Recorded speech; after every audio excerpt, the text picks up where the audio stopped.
All right, guys. Our next guest is the real-life Karate Kid. When he's not in the octagon, he is smashing out the hits on his YouTube channel with breakdowns and analysis. He's teaching you techniques and even getting tased. A man so nice. He's not only the nicest, he is the UFC's NMF. Stephen Wonderboy Thompson, welcome back to Submission Radio. Dude, I think you have more Dragon Ball Z figurines in the back than even I do right now. Show us what is going on here. So yeah, this is kind of like where for the YouTube channel, me and Sweet Tea, we'll cover some fights, we'll do some chats, and I'm a big anime fan. So I've got Goku down here that a fan of ours made out of steel. We got the Dragon Ball Z skateboard back here, the figurines. One of our karate dads, he plays like this Japanese game online, and he's always winning these figurines. So he's got the figurines, the Naruto headband, the night vision goggles. Man, we got it all, baby. We got it all. We got the Naruto in the background and everything. I'll tell you what. You know how it is. You wouldn't want to break into the gym in the middle of the night and just have Stephen Wonderboy Thompson there with his night vision goggles and the samurai sword chasing after you with Sweet Tea. But I was gonna say, man, you're kind of the perfect mix of Daniel LaRusso, Johnny Lawrence, and a sprinkle of Kurt Sloan from Kickboxer. And seeing as you're the NMF, I gotta ask you, it's kind of hard to imagine somebody getting mad at you. When was the last time, can you share with us the story of the last time someone actually got angry at you, or you actually got angry at somebody? Has that ever happened? From the sound of it, I don't remember the last time. Okay, so the last time that I almost got upset, and you said you saw the tasing video that me and my brother Sweet Tea did, and I don't know where he snuck in and got me on the behind, right? I don't know if you saw that. He snuck in at the end of you have to go back and watch, and he about got me cussing. Because, getting tased isn't fun, right? And he snuck one in on me, and it kind of pissed me off a little bit, but I caught myself. I woo-sided out real quick. I was on the YouTube channel, so I couldn't go off. But if you really, really want to see me, go to my Twitch channel, twitch.tv/WonderboyFaith. I rage when I game. I think we've talked about this before. That's the only time that I really get upset, to be honest with you. I don't know why I don't get upset. I don't know why I get angry, and it pisses like my friends and family off that I don't get mad. And I don't know why I don't, man. I think I get all of my frustrations and anger out on a bag or a sparring partner, in the gym. So there's no need outside of it. And there's no need. I think there's a lot of people out there that would like to be the NMF champions one day. And I'm just wondering, as the reigning champion, the undisputed NMF champion yourself, how would you break down the top 4 attributes to be, the greatest NMF in the world? Well, number one, obviously, you gotta watch your language for one. That's submission rated disqualified already. You can be. You have to laugh everything off. You know what I mean? You got to put on a smile, and that's something you have to do. You got to get in the mirror. You got to practice your smile, practice your wink. Give us a nice wink. What does the Stephen Thompson wink look like? Ah, there it is. That's why he's the champion. You have to smile at the end of it. You got to give him the little head. You got to move the head as you do it. Some people just move the eye. Not good enough. You got to kind of move the head. I feel like obvious. A lot of people are going to start winking at people on the street and getting arrested. We got to just put a disclaimer here. Just be careful who you wink and smile at. You can't just do it to anybody. Yeah. You can't just do it to anybody. But it's tough. It's tough being the NMF. Always have a smile on. You want to go out there and just punch punch the lady who won't get over in the passing long highway. You can't be doing that kind of stuff. It gets a little tough. You know what I mean? You got to get it all out. You got to have a gym to get all your frustration and anger out, or a good sparring partner. Most of my sparring partners are big. And I don't know if you guys know this, Chris Weidman moved to South Carolina. It's official. He's a Southerner. Now he moved to South Carolina, so I get to punch and kick him on the regular basis now. Oh, nice. Take that, Chris. And if you haven't seen the video of Wonderboy getting tased, you have to. It is. I've never seen you like that. It's funny how you're so measured and so composed in the octagon, but man, when that taser's out, it's a different side of you. But I was gonna say the last time we saw you in action, the NMF, I guess defending his belt was against Vincent Luque. And it was a great fight. It was in MSG. It was the same night the BMF belt was, put into practice in New York. But that was a long time ago, man. That we're coming up on almost a year. In the words of Summer Heights High, where have you been? Where have you bloody been? Well, okay. So Vicente Luque, yes, super nice guy, and phenomenal athlete. One of the best, I would say, counter strikers. Somebody who keeps composed out there in the octagon. One of the best, man. I hit him with some good shots. And normally when that happens, you're just sitting there, piecing them up. You start to see these guys start to fade, and he definitely was not. He kept on coming forward. He kept to his game plan, and I broke both my I think it was the first, or I think it might have been the second round, and which is why a lot of people say, why could you finish him in the third? It looked like you weren't hitting him as hard. It was because I broke both my hands. So that took a while to heal. And I think it was February, March. Around that time, they started to feel a lot better. I had to do a lot of physical therapy. You don't get a whole lot of circulation in your hands, so it's hard for them to heal very quickly, And I guess the older you get, the longer it takes for them bad boys to heal. It's funny how that happens. But, and then COVID hit, right? COVID hit, everything kind of shut down. And for me, I could have come back a lot sooner, but I'm around, 650 kids every day, and a lot of these kids are being raised by their grandparents who are elderly. So I just felt like it would kind of be wrong on my part to be going out and, what if I ended up catching it and spreading it here at the time. So I decided to kind of put that on the hold, on the kind of the back burner and focused on, our gym, and we were doing online classes. I was more busy in that era than I am now. But yeah, no, and right now, who do I fight? Like, I'm kind of itching at the bit to kind of step out there and do it again. And will he fight again, or is your career on hold until COVID passes over? Because the kids and the elderly, right? Yeah, I mean, as of right now, we're definitely taking more precautions here at the gym. I think everybody in our area is taking more precautions and things like that. People with health issues and underlying health issues or having problems, they're kind of staying away. So as of right now, and the UFC is doing very well on catching that anyway and taking care of their fighters, as we've seen these past few fights. So as of right now, yeah, I'm ready to step back out there. I think we got a hold of it, and the UFC is doing a really good job. So I'm ready, man. I'm ready. I'm curious to know.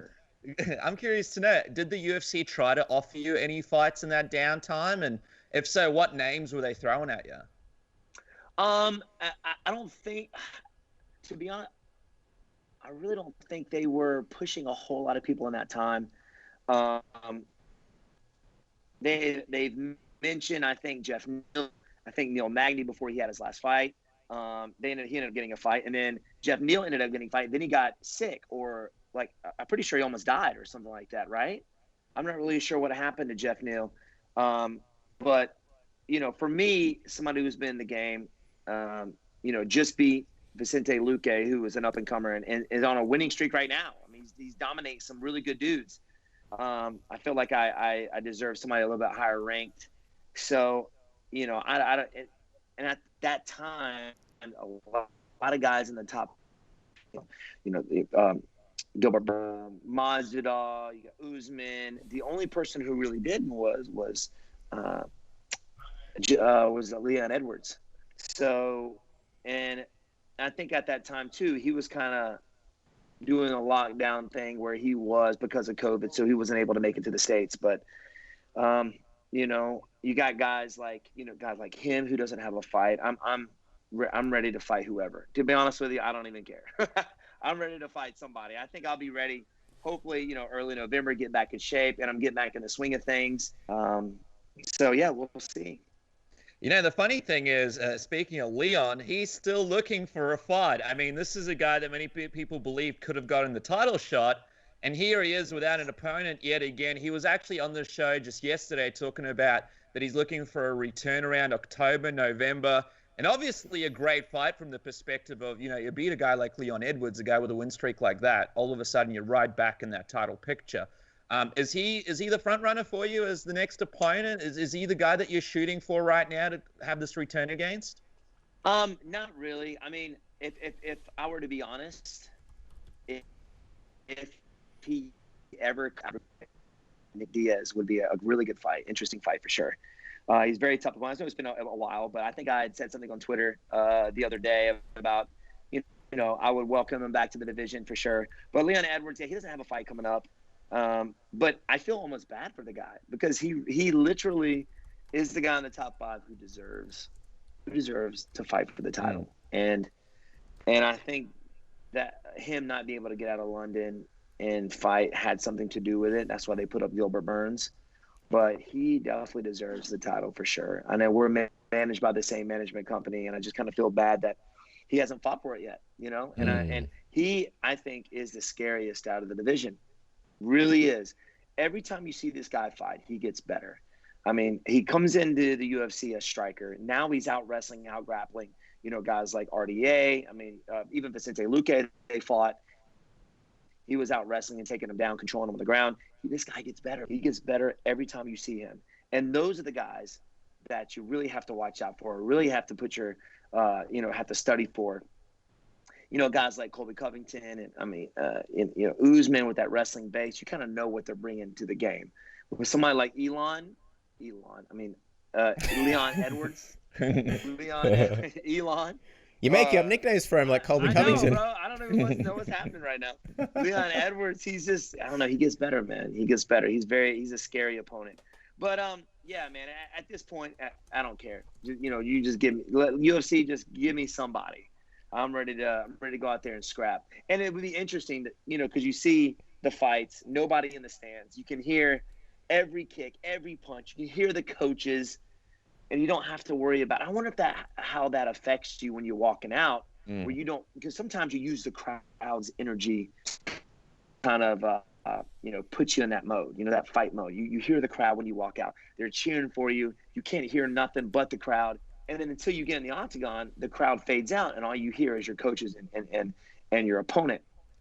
So I wonder how that's going to play, how that would feel being out there. I don't know if you guys have been to any fights just doing media or anything like that. I don't even know if you can even get out of Australia or not. Can you guys do that? Nope.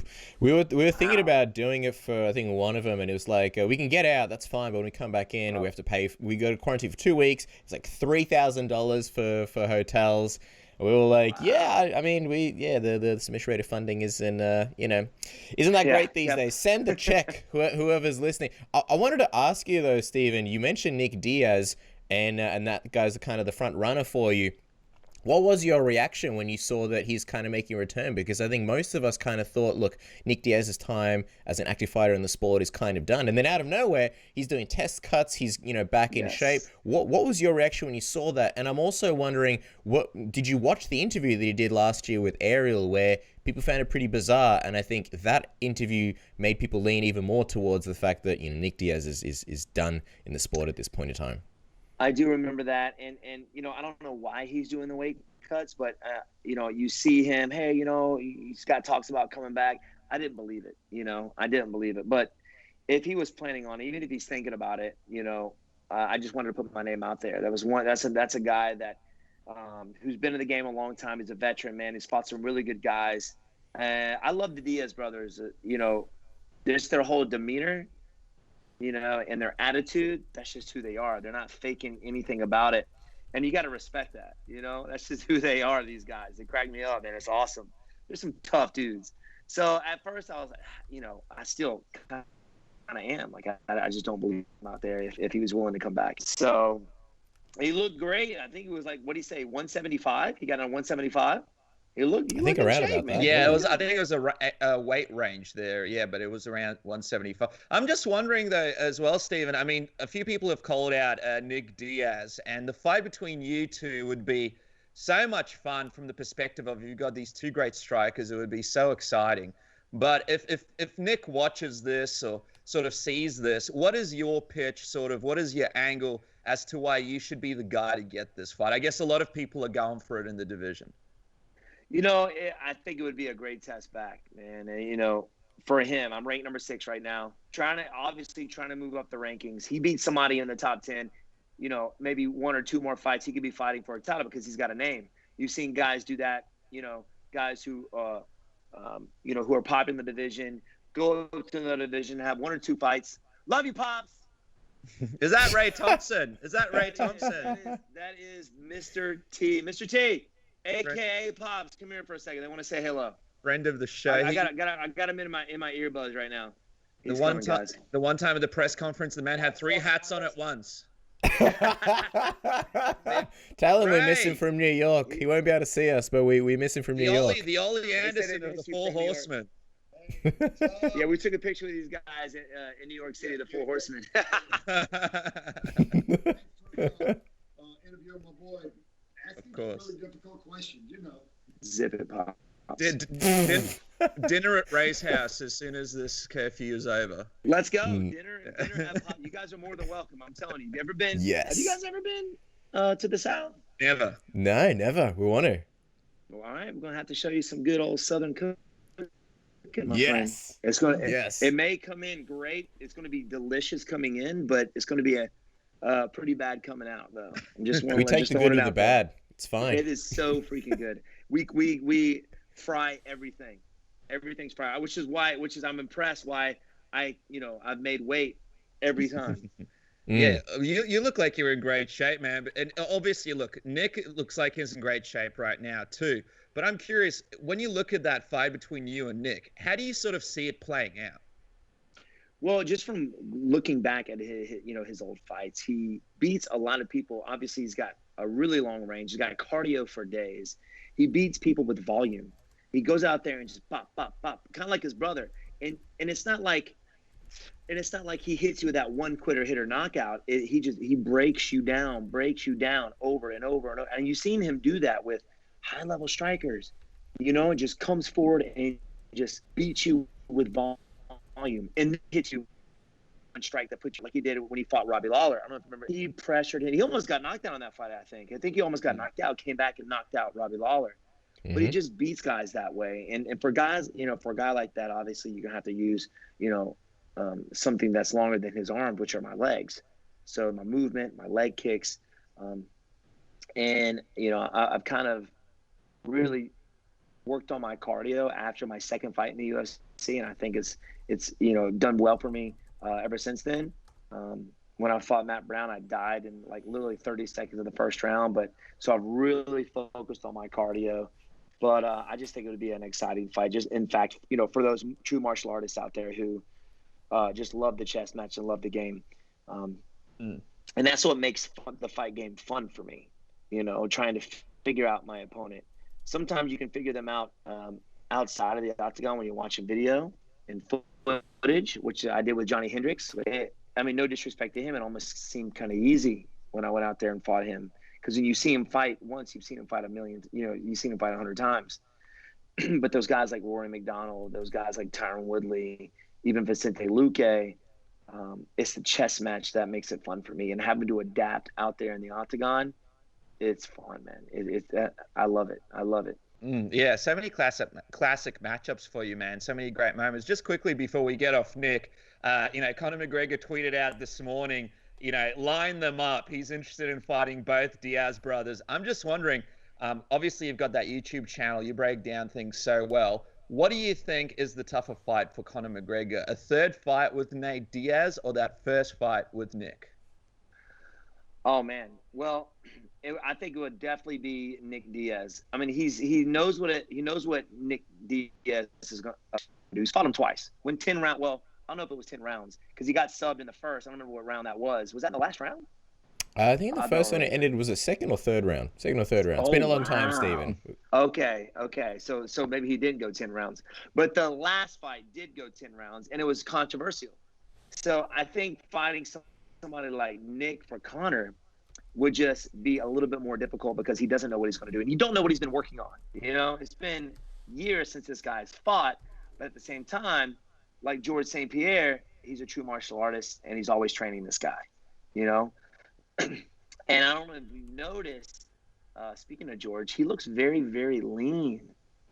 Like he might be going down to 155 or something. You know what I mean? You think he's preparing for Khabib? What are you suggesting here? What are you suggesting here, sir? This is just something that I've kind of picked up looking at his Instagram. He used shampoo for the first time the other day as well. I know. As long as I've known him, I've never seen him with hair. It's weird. He looks like a different guy. It's weird. I messaged him back. I was like, bro, cut your hair. You don't even look the same. Stop it. What did he say? What did he say, and what do you think that fight would look like between him and Khabib? Do you? Because a lot of people are saying, look, he's a little bit older, in this weight cut itself, it's a big deal for a guy his age who hasn't been in the octagon for a while. Do you give him a shot with his shampoo and his hair and longer hair and lighter weight class and this age that he's at? I think you have to. I'm 37, and of course he's been in a lot more brutal wars than I have. He's taken some really big shots, and he's been in the game for a long time. And at a young age, I came into this game at 28 years old, came late in the game. So I haven't taken a lot of punishment like a lot of these guys have who started earlier and been in the game for so long. So I think I would give him a shot, man, for sure. At 155, I think he would do great. I mean, I think he's a better striker than Khabib. I think his wrestling, is right up there with him. I think he's a very intelligent fighter, so I know he would have a really good game plan going into that fight, but it would be his cardio and the weight cut. The weight cut and how his cardio going to do being down that way. And I remember him years ago, even when he was fighting, going up there and training with him, he said he could definitely make 155 if he wanted to. So, and he's shorter than me, and he's got a waist, like he's got this tiny waist. So it kind of leads you to believe that he's able, he's got a body for a natural, for a 155er. So, yeah, man, we'll just see. I don't know. I noticed it like last week. I was like, why is he looking so lean? And I know people are talking about George St. Pierre and Khabib. So I don't know if he's trying, if he's thinking about it. This is me thinking, It's like I haven't. But you guys are messaging. Didn't he give you any clues while you guys were messaging back about shampoo and hair stuff? Yeah, I had messaged him on Instagram. So I don't know if he didn't see it because he's got like thousands of people, this guy, message him. So I don't even know if he saw it. He ghosted you. He ghosted the Wonder Boy. No way. Not the NMF. He ghosted me, man. Thank you. But I learned from the best. I mean, he is the OG NMF. True. When he called out, who was it? Who did he call out? I am not impressed with your performance. Who was it? Was that Matt Hughes? Yeah. That was his crap talk. That was his mean talk, and it wasn't that mean. It was terrible. Yeah. It's brutal though. I'm not impressed by your performance. Jeez, in the middle of the octagon after Matt Hughes just won. I wanted to ask you though, speaking of kind of like, call outs, this is probably one of the most nicest call outs. Jorge Masvidal after the Usman fight, he actually mentioned you. I think you put it up on Instagram again recently, and he spoke about the importance of getting that one back. What did it sort of mean to you for him to, I guess, call you out? It's one thing to think, oh, these guys, maybe should run it back, but he actually made it a point that he wants you at some point. I think that's awesome. We did do battle, and it was a great fight at Madison Square Garden, UFC 217. And, after you fight somebody, man, you learn a lot about somebody, You go out there, and I've beaten guys who are looking for a way out. And I've fought guys who take these shots. They keep coming forward. They don't give up. And it's like those are the type of guys that you respect a lot and who I would want to have my back in a situation, because they got that indomitable spirit in them. And even at the highest level, you got guys who look for ways to get out. I'm getting ground and pounded. You see Khabib do this with a lot of guys. Let me turn my back, knowing he's going to choke me out. And then they're like, oh, okay, got it. They you tell they're looking for a way out. Masvidal's not that guy, man. And we went 3 5-minute rounds, knocking him down twice with a side kick with a right hand. The dude literally did not break. I was trying to break him mentally. Didn't happen, man. He's tough, and he's gotten better since then. And he's got like this confidence about him now, which can make a guy very scary, right? So I thought it was great. I was fighting so hard for him. I was like, please win this fight, bro. It didn't happen, but hey, if he ever wants to fight, obviously I'm here for him. So we'll make it happen, hopefully at some point. I mean, you mentioned that initial fight. He says he feels he could do better the second time around. How different of a fight do you think that second fight between you and Masvidal goes. Do you think it's similar, or do you think because you mentioned he's improved quite a bit, he's got that confidence, it kind of plays out a little bit differently strategically for you? Well, yeah, I mean, I definitely, obviously I've kept my eye on him since he's worked his way up very closely. And the thing that makes him dangerous is the guy will throw now. Obviously, you saw the flying knee with Ben Askren. He'll throw something out of nowhere, and he hits people with it, like the flying knee, and that makes you think like, all right, what's he gonna do now? And I think that's what makes me a little bit frustrating as well whenever I fight people, because people don't know what I'm going to throw. I could hit you with a sidekick, and now that you would prepare for somebody like him, which makes Izzy Adesanya scary as well. I don't know what he's going to do.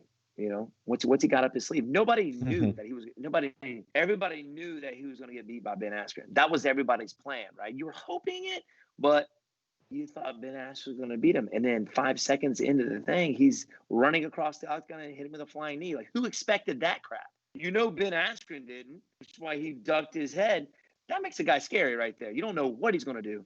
But yeah, I think now, he's got that confidence, and he's not afraid to do anything. Before, he just fought like he always does. Got that Muay Thai style. He's aggressive. Every now and then he'll try and take you down, which is how we fought. And I'll definitely have to go back to the drawing board if I ever face him again. I do believe that he's better.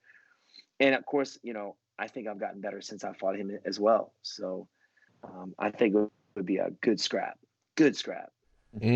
Absolutely. Well, we want to pick your brain. I mean, you've already told us sort of who you want and what the rough timeline is, but we got to pick your brain on some of these upcoming fights, because you just mentioned Israel Adesanya versus Paulo Costa. It's a big fight for our neck of the woods, and I'm curious how you see this one sort of going down, and also what you make of Paulo Costa's striking. As a striking savant yourself, we had Dan Hardy on the program saying that guys at the top of the division will be able to move away from him and use their defensive skills to kind of, essentially, I'm butchering Dan Hardy's words, but essentially make him miss. And I wonder what you think of his striking, how dangerous he can be for Israel in this fight.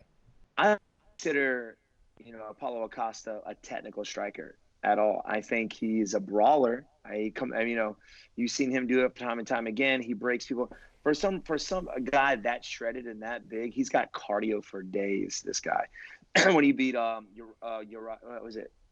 Was it who did he beat? Uriah Hall and then Yoel Romero. Yeah, it was Uriah Hall. Yeah, it was Uriah Hall first. He broke Uriah Hall. He broke him mentally. He gave up out there.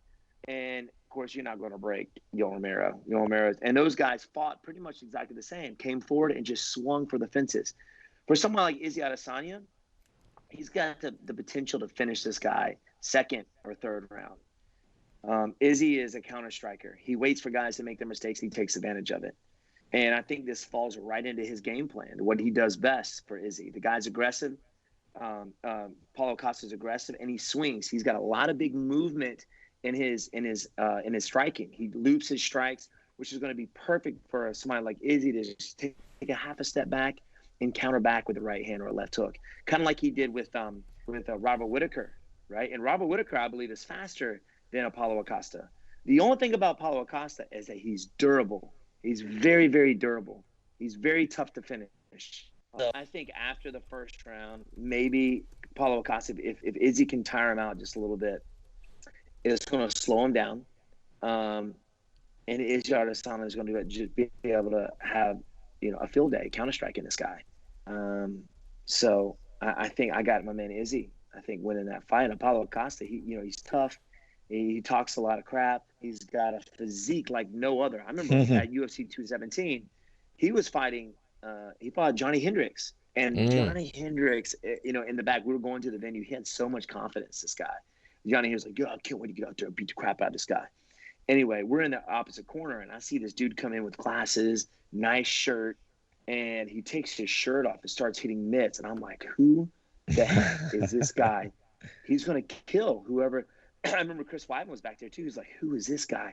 I mean, just shredded and bulked, just like freaking jacked. And I'm like, dude, he's fighting Johnny Hendricks. Johnny Hendricks he's going to murder Johnny Hendricks. He almost did. He almost did murder Johnny Hendricks. I feel so bad for him. That's the first time I ever saw Paulo Costa. And, yeah, I think Izzy, knowing what I know Izzy can do, I think he can finish Paulo Costa. And, speaking of durable guys in a fight that everyone's looking forward to, we have to get your thoughts on this Khabib-Justin Gaethje fight as well, man. This is going to be a huge fight in the UFC, something that we can't wait to see. And people so divided, people not sure if Justin Gaethje could be the guy that actually dethrones Khabib and stops this winning streak. What do you think? I mean, the guy is a great striker. He's willing to go, and, he's a gamer, and he's also got that wrestling as well. Do you think he'll be able to do it against Khabib, or do you imagine the win streak lives on?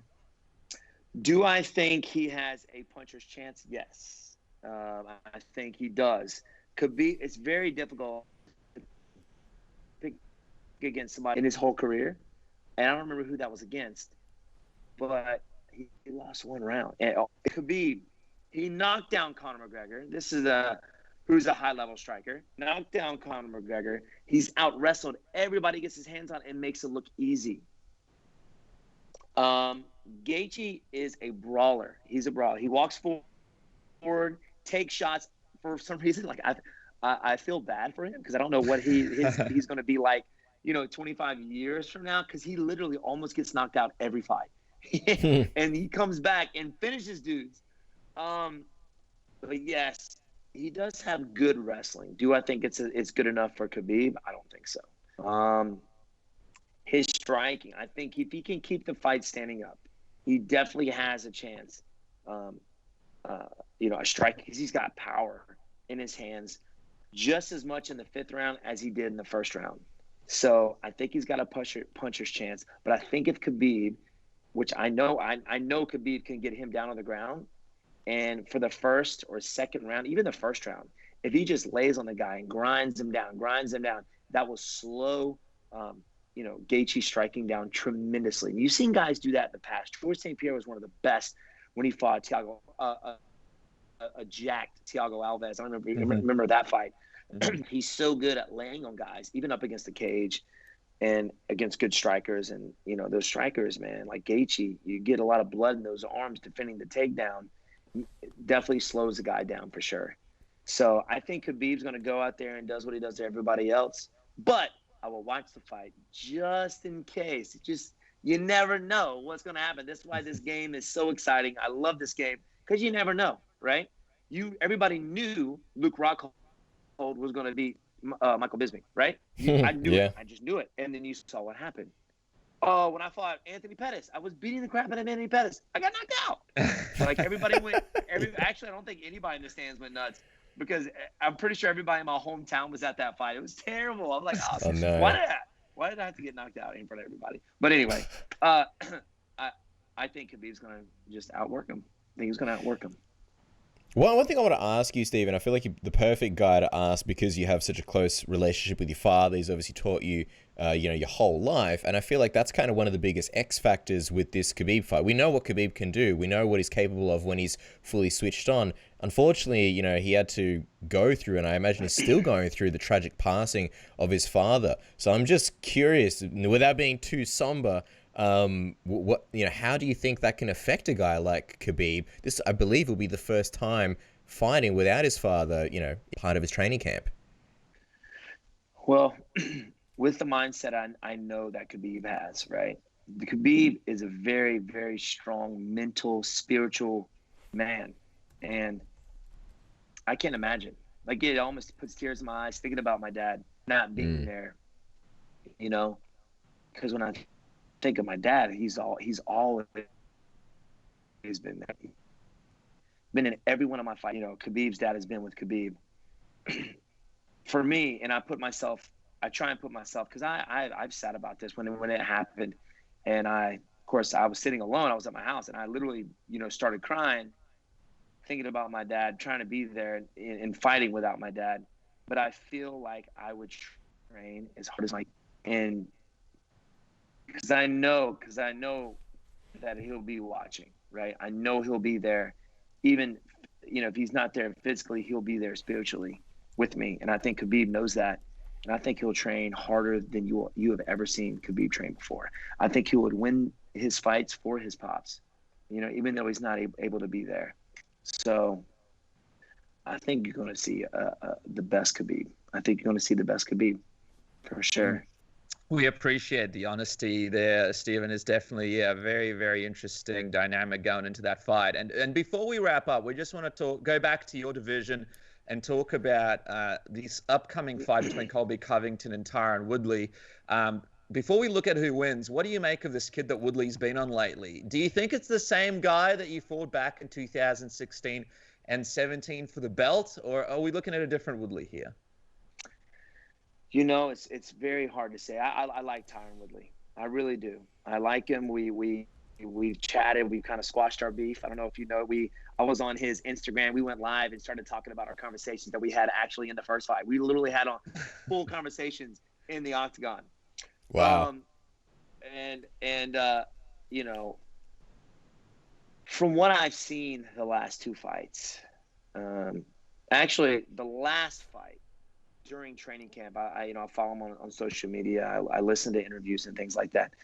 And mentally, he seemed there. He seemed like he was in the best shape of his life. He was training hard. He was getting everything back on track. And for some reason, when he got out there, it just, we have our good days, we have our bad days, right?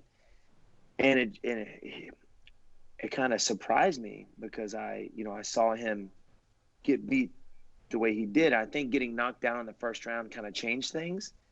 He got knocked down and almost got finished.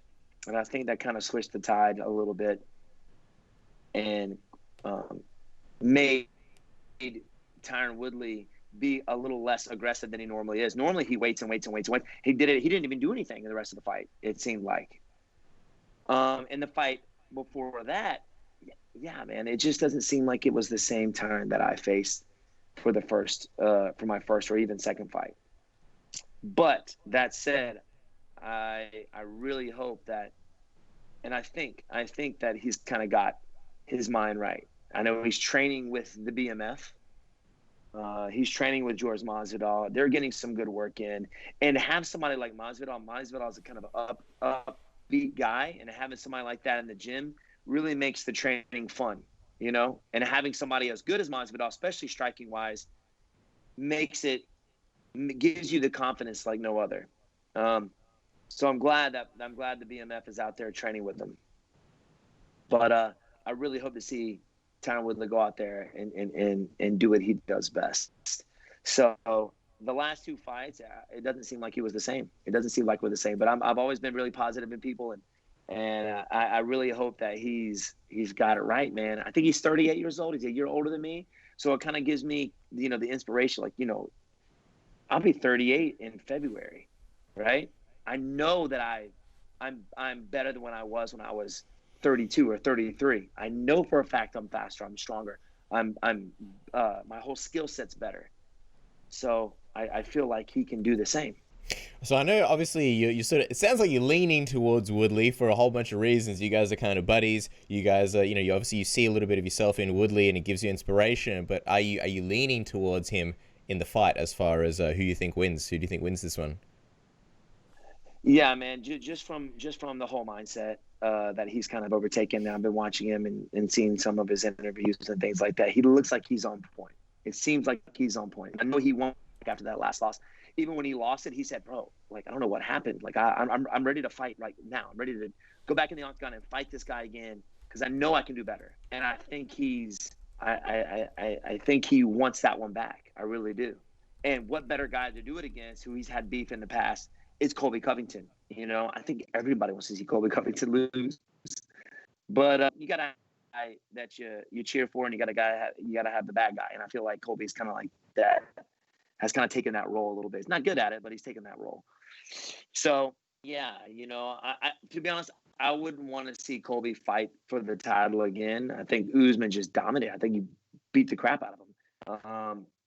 But I would love to see. I'm leaning towards Tyron. I think Tyron's striking is more explosive. I think he's got the knockout power to finish him, especially after, Colby Covington breaking his jaw. To have it broken again, for sure. So, as we wrap up, Stephen, and we really appreciate the time. I know you mentioned Nick Diaz is on the radar. Leon Edwards is out, but I'm curious if we're looking at any other potential opponents and a return timeline for you.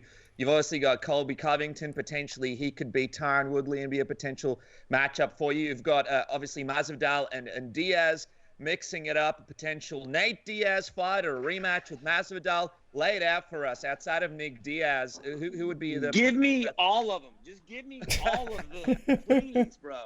I don't care. Give me somebody in the top 5 right now. Right now. Make it happen. I'm ready for everybody. One of those guys, please put it out. All right. How about everybody listening? You let us know. Let me know who you think I should fight next. Because I will fight all of them. Hit him with that Kamehameha wave, the big Dragon Ball Z Kamehameha wave. I don't care. Give them to me. There's going to be some Brock Lesnar comment. There'll be some Brock Lesnar comments in the YouTube section. 100%. You know that's coming. I love it. I love it. This is the Wonder Boy that we've all been missing and craving. We asked you at the start of the interview, you know, where have you been? Where have you bloody been? And you've answered the question emphatically. You're ready to come back. We all want to see you come back. Follow the man on Twitter and Instagram at WonderboyMMA. Follow him on Twitch, where you can see him cuss and rage while he plays games. And of course, if you're not following him or subscribing to him on his YouTube channel, what are you doing with your life? Seeing the man get tased, excellent analysis, breakdowns, and previews. A lot of insight there from the one and only Stephen Wonderboy Thompson. Stephen, don't want to chew up your whole day, man, so we'll get out of your hair, but always an iconic chat with you. Thank you so much for your time, man.